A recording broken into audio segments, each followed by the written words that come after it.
ირანმა კვლავ დაარღვია ზავი ამერიკის შეერთებულ შტატებთან და კვლავ შეუტია ტანკერებს ჰორმუზის სრუტეში. კვლავ აცხადებდა მის დახურვას. მიუხედავად იმისა, რომ ადრე მხარეებმა თითქოს შეთანხმდნენ მოლაპარაკებების გაგრძელებაზე უკვე 11 ივლისს, და დონალდ ტრამპი კვლავ ემუქრება ირანს, რომ დაასრულებს საქმეს ყოველგვარი მოლაპარაკებების გარეშე, ანუ ომს განაახლებს. პარალელურად ტრამპი და ნეთანიაჰუ ცდილობენ დაალაგონ თავიანთი ურთიერთობები. გუშინ ისინი კიდევ ერთხელ ესაუბრნენ ტელეფონით. რა დროსაც ნეთანიაჰუ მოულოდნელად მოუწოდა დონალდ ტრამპს, რომ ნატოს სამდის დროს, რომელიც დღეს ანკარაში დაიწყო, დაემორჩილებინა თურქეთის პრეზიდენტი რეჯეფ თაიფ ერდოღანი. ამასობაში სირიის დედაქალაქ დამასკოში ძლიერი აფეთქებები მოხდა პირდაპირ იმ სასტუმროსთან, სადაც გაჩერდა საფრანგეთის პრეზიდენტი ემანუელ მაკრონი, რომელიც პირველად ჩავიდა სირიაში, რათა შეხვედროდა იქაურ პრეზიდენტ აშარს. ამჟამად სირიას აკისრებენ იმ ქვეყნის როლს, რომელმაც უნდა გადაწყვიტოს ჰეზბოლას საკითხი ლიბანში, რადგან ტრამპისა და ირანის შეთანხმების ფარგლებში ისრაელმა უნდა გაიყვანოს თავისი ჯარები მეზობელი ქვეყნიდან. მაგრამ აშკარაა, რომ სირია თურქეთის თანხმობის გარეშე არაფერს გააკეთებს. რადგან ერთი ქვეყნის მხრიდან მეორეზე გარკვეული კვეული პროტექტორატი არსებობს და აშკარაა, რომ ერდოღანმა თავის დროზე აშარის მოძრაობას ხელისუფლების ხელში აღებაში დახმარება გაუწია. საერთოდ როგორც ხედავთ, ეს ისტორიები ერთმანეთთან არის დაკავშირებული და ჩვენ ერთად ეხლა არა მხოლოდ განვიხილავთ მათ, არამედ ვეცდებით გავხსნათ ეს ახლო აღმოსავლეთის მოვლენების კვანძი. ჩემი სახელი ალექსეი პეჩი, მოდით ერთად განვიხილოთ ეს თემა, მაგრამ სანამ დავიწყებთ, გთხოვთ გამოიწეროთ არხი, დააჭიროთ ზარს, დაალაიქოთ და დაწეროთ თქვენი კომენტარი ამ ვიდეოს ქვეშ.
ამ დროს, როდესაც ანკარაში დაეშვა თვითმფრინავი, რომელშიც აშშ-ის პრეზიდენტი დონალდ ტრამპი იმყოფებოდა, ირანმა დაარღვია მასთან დადებული ზავი.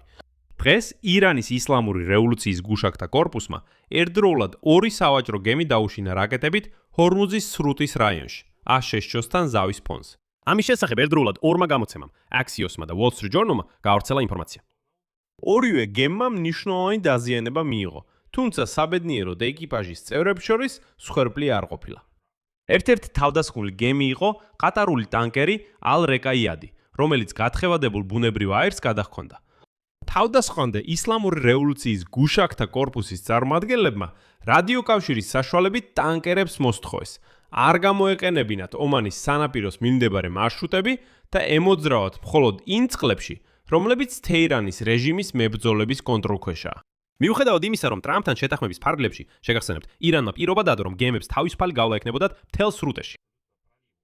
გარდა ამისა, ბრიტანეთის საზღვაო უსაფრთხოების სააგენტომ განაცხადა, რომ სამშაბათ დილით ომანის სანაპიროსთან ტანკერს, რომელსაც უცნობი მხარე ესროლა, ცეცხლი გაუჩნდა. მომხდარი საფრთხეს უქმნის მემორანდუმს ომის შეწყვეტის შესახებ აშშ-სა და ირანს შორის, რომლის ფარგლებშიც თეირანმა ასევე დათანხმდა სრულად შეეწყვიტა გემებზე თავდასხმები ჰორმუზის სრუტეში. მაგრამ, როგორც ხედავთ, ეს პუნქტი საერთოდ არ მუშაობს. ეს შეთანხმება მხარეებმა ჯერ კიდევ 18 ივნისს მოაწერეს ხელი. ის ითვალისწინებს ორთვიან ცეცხლის შეწყვეტას, ასევე ხსნის გზას მოლაპარაკებებისთვის ხოვლის მომცველი შეთანხმების შესახებ, რომელიც ომის სრულ ტოტალურ დასრულებას გულისხმობს. ამასთან მხარეები უკვე ცეცხლის შეწყვეტის ფონზე ერთმანეთს დარტყმენს უცვლიდნენ. აშშ-მ ირანში ობიექტებზე 2 ღამის განმავლობაში 27 და 28 ივნისს იერიში მიიტანა. ამერიკის არმიის ცენტრალურმა სარდლობამ მაშინ ეს ირანის აგრესიაზე პასუხად შეაფასა, რომელიც კომერციულ გემებზე ჰორმუზის სრუტეში განხორციელდა. ასევე ცნობილია, რომ ირანელებმა იერიში მიიტანეს აშშ-ს სამხედრო ბაზებზე ბაჰრეინში და ქუვეითში. ამის შემდეგ მხარეებმა შეთანხმდნენ, რომ არ შეეშალათ ხელი გემების მოძრაობისთვის სრუტეში. ამერიკელებმაც თავის მხრივ მოხსნეს ბლოკადა. მაგრამ როგორც ხედავთ, ეს ყველაფერი დიდხანს არ მუშაობს. ახალი თავდასხმები სწორედ მაშინ მოხდა, როცა გემებმა უფრო აქტიურად დაიწყეს საზღვაო მარშრუტის გამოყენება. ალბათ ელოდნენ, რომ აი ბოლოს და ბოლოს შეთანხმდნენ, ჰორმუზის სრუტე გაიხსნა და თავისუფლად შეიძლება მისი გამოყენება. მაგრამ ასე არ მოხდა.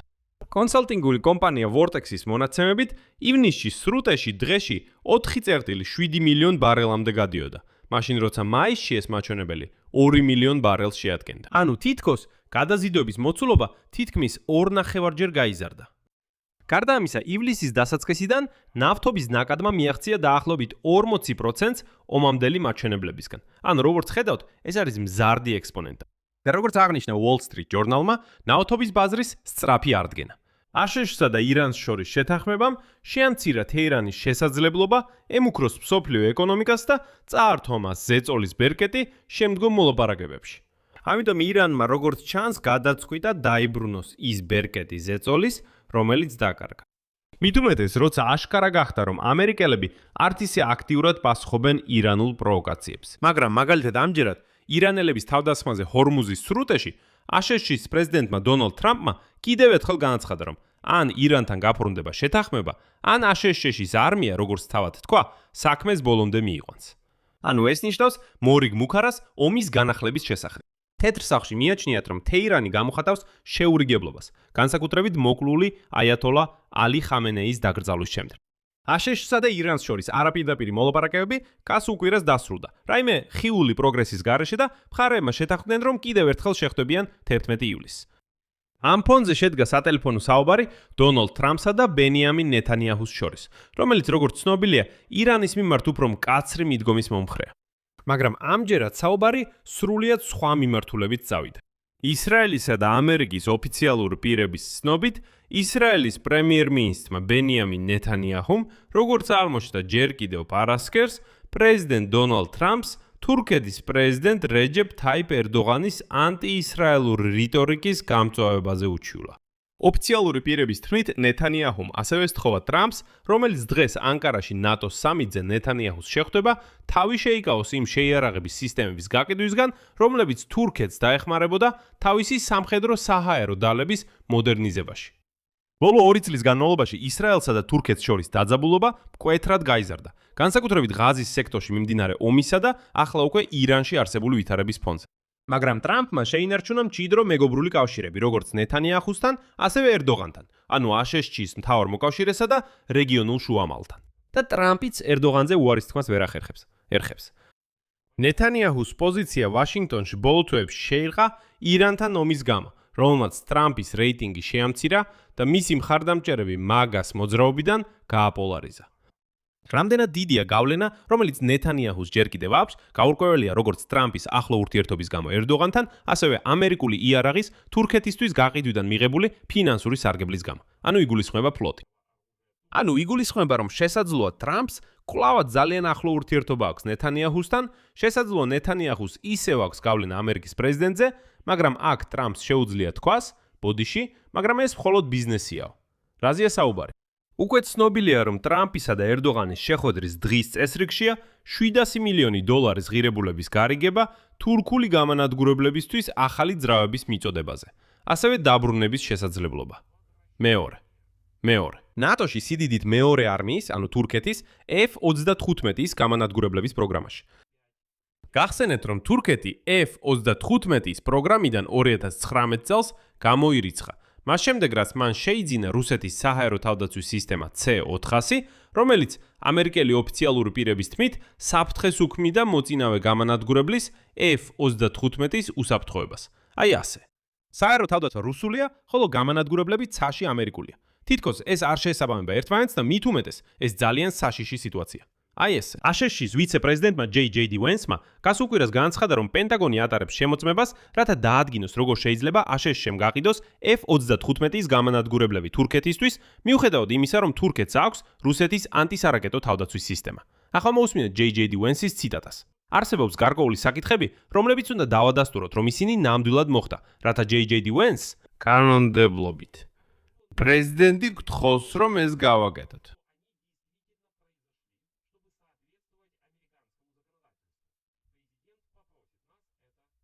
ადამიან რენაზე რო ვთქვათ, საუბარია იმაზე, რომ ანკარამ წინა დღეს დათანხმდა გაანეიტრალოს ეს საჰაერო თავდაცვის სისტემა E-400. ან საერთოდ გაყიდოს ის. გაყიდოს ვინმეს სხვას. იმისთვის, რომ საბოლოოდ ქვეყანაში არ იყოს რუსული იარაღი, იმ მომენტისთვის, როცა F-35 ტიპის გამანადგურებლებს მიაწვდიან. ერდოღანი ამაზე დათანხმდა. მაგრამ პენტაგონისთვის აშკარად იარაღის პოტენციური გაყიდვები მჭიდროდ არის დაკავშირებული ერდოღანის მთავრობის სულ უფრო მტრულ პოზიციასთან ისრაელის მიმართ. გასულ კვირას ერდოღანმა სიონიზმი, ციტატა, გენოციდურ იდეოლოგიად მოიხსენია და აღნიშნა, რომ ის საფრთხეს უქმნის თვით თურქეთის არსებობას. ანუ ის ამბობს, რომ სიონიზმი უკვე საფრთხეს უქმნის თურქეთს. გარდა ამისა, თურქეთის საგარეო საქმეთა მინისტრმა ჰაკან ფიდანმა სიტუაცია კიდევ უფრო გაამწოვა.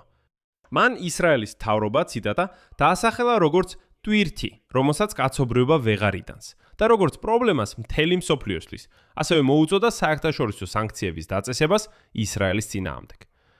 აი რა განაცხადა ამერიკელმა ოფიციალურმა პირმა ტრამპისა და ნეთანიაჰუს საუბრის შემდეგ. ციტატა: ნეთანიაჰუმ ტრამპს ერდოღანზე უჩიულა და მიანიშნა, რომ სურს აშშ-ის პრეზიდენტმა თურქი ლიდერი გააკონტროლოს. ნეთანიაჰუმ თხოვნით მიმართა და პრეზიდენტმა ის მოისმინა. ამიტომაც პრეზიდენტს შეეძლო ერდოღანისთვის ასეთი შეთხოვინება გადაეცა.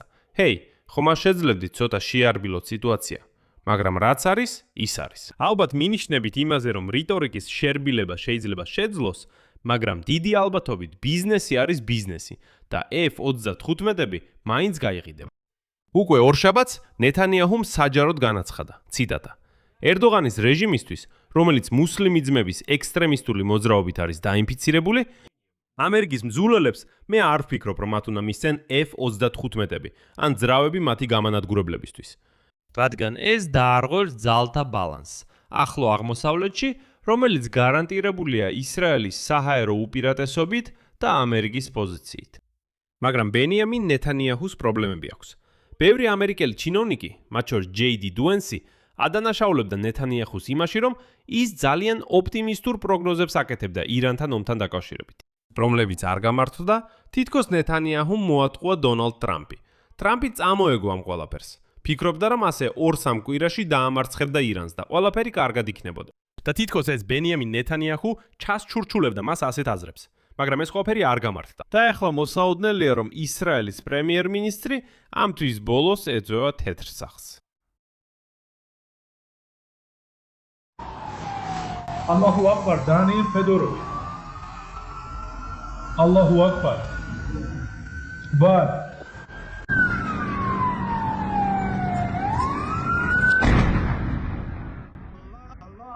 ما وأكبر الله أكبر ما تصور قنصار انفجار ثاني ما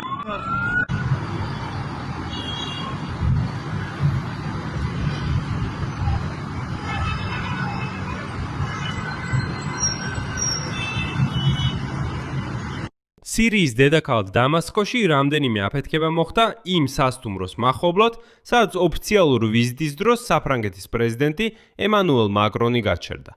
სირიულ მედიაში მაშინვე განაცხადეს, რომ ეს შესაძლოა საფრანგეთის პრეზიდენტის კვლელობის მცდელობა ყოფილიყო.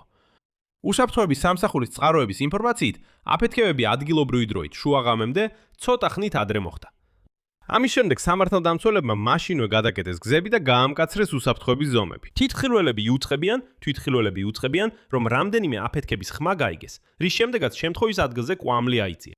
წინასწარი ინფორმაციით, საფრანგეთის ლიდერის საცხოვრებელთან ახლოს აფეთქდა რამდენიმე ასაფეთქებელი მოწყობილობა, რომლებიც სავარაუდოდ ავტომობილში იყო დამონტაჟებული.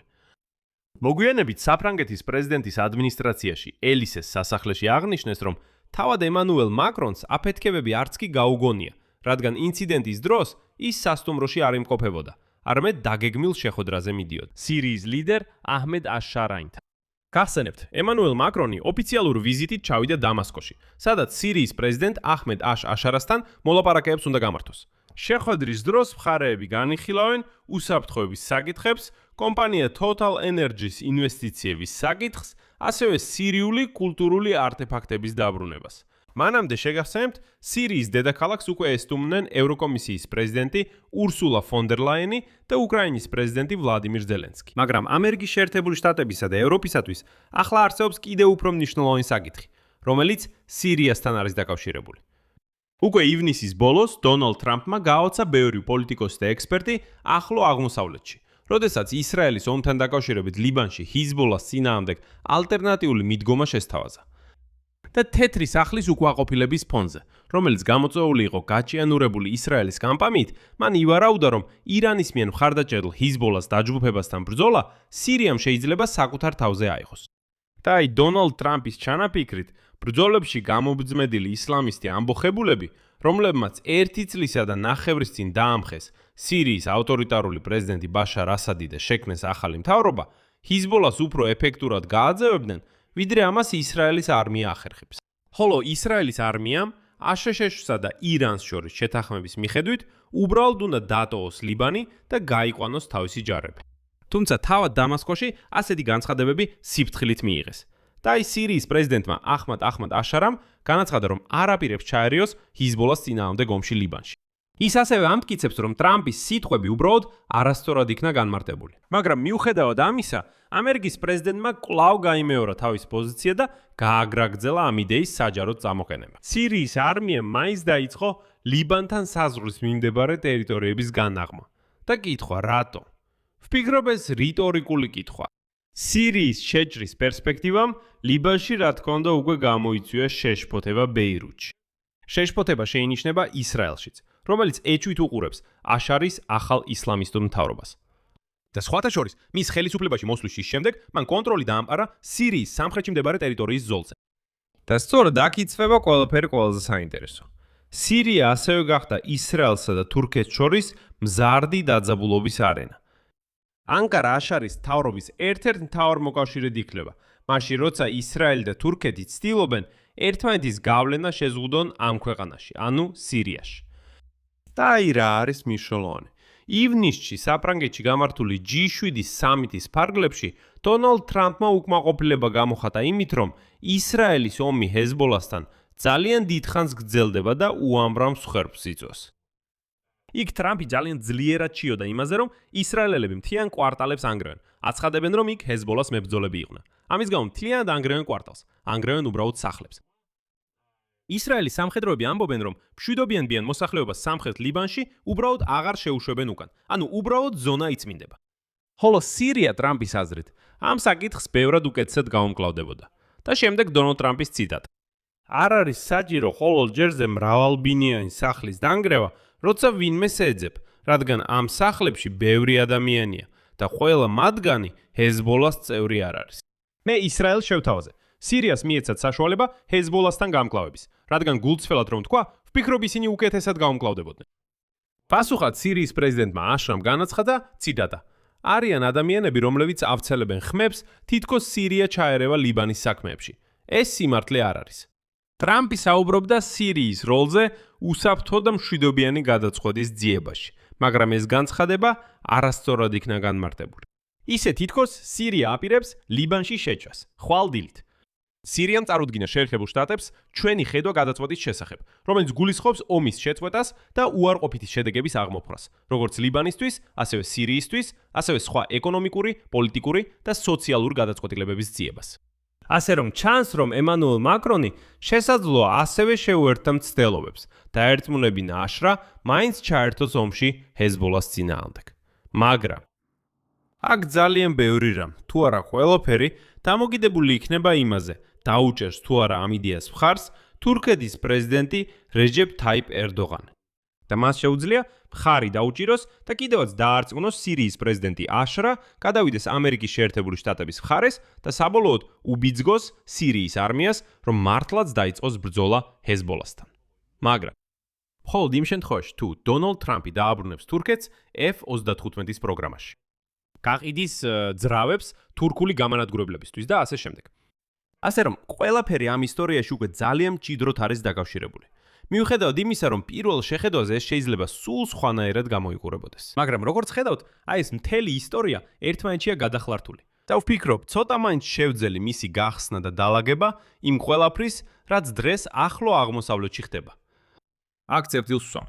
თქვენი აზრი და დასკვნები დაწერეთ კომენტარებში ამ გამოშვების ქვეშ. გამოიწერეთ არხი, დააჭირეთ ზარს და არ დაგავიწყდეთ მოწონება. ამით ყველაფერი დასრულდა. იზრუნეთ საკუთარ თავზე.